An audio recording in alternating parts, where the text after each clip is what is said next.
Menton avec Jimmy Briand. Oui, effectivement, Céline, merci avec Jimmy pour votre retour. Un point, est-ce que vous avez été surpris de ce retour et de l'entame des Rennais, notamment Jimmy? Non, on n'a pas été surpris, on était prévenus et c'est vrai qu'on a très mal débuté le match. Les 10 premières minutes, s'ils mènent 3-0, il n'y a rien à dire. Et ensuite, on a pris le match à notre compte, on a eu la main mise sur le jeu. Je pense qu'on a eu plus de 65% de possession de ballon, on en a fait bon usage. Donc c'est dommage d'avoir pris ce but tôt. Mais on a eu l'orgueil une fois de plus de revenir dans le match. Et à Rennes, c'était pas facile, donc il faut quand même être content d'avoir pris ce point. Qu'est-ce qu'il faut changer selon vous pour éviter d'avoir cette réaction? On travaille là-dessus parce que c'est vrai que ça nous foire les matchs de louper nos entames.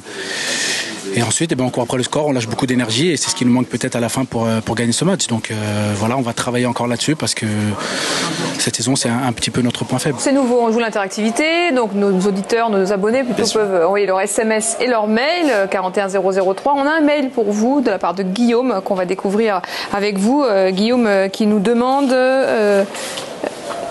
Voilà, Claude Puel semble intouchable. Vrai, faux? Non, il n'est pas comme tous les entraîneurs. Vous savez, on essaye de faire à notre âme et conscience et comme je l'ai dit, chaque fois qu'on prend une décision, on ne le prend pas par référence à ce que pensent les uns ou les autres. On le fait parce qu'on sait quel est l'apport de l'entraîneur, on sait quelle est la relation entre les joueurs et l'entraîneur. Et vous savez, pour prendre de telles décisions, il faut être au cœur de la relation.